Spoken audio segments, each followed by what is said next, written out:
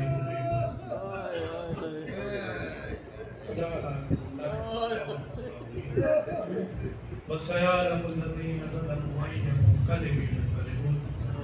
پروردگار تیری بارگاہ میں سب سے بہترین دعا یہ ہے کہ ہم کے امام کے ظہور میں تاجیل کہ ہم کو ان کے موقع سلم و شمار فرما جہاں جہاں مشین ہے وہ اقرار ہے ان کی جان و مال و کی حفاظت، جو پریشان حال ہے ان کی پریشانیوں کو دور فرما، جو قرضدار ہے ان کے قرض کو غیر سے ادا فرما، جو بے روزگار ہے ان کو روزگار عطا فرما، اس مجلس کے ثواب میں مرحومہ کو شامل فرما، وقت امام کے ظہور میں تاجیل فرما اور ہم کو اپنے مخلص اللہ کو شمار فرما، ایک مرتبہ سورہ الحمد اور 3 مرتبہ سورہ اخلاص کی تلاوت فرما کر مرحومہ کی شفاعت بنت مصطفیٰ حسین کو احسان فرما۔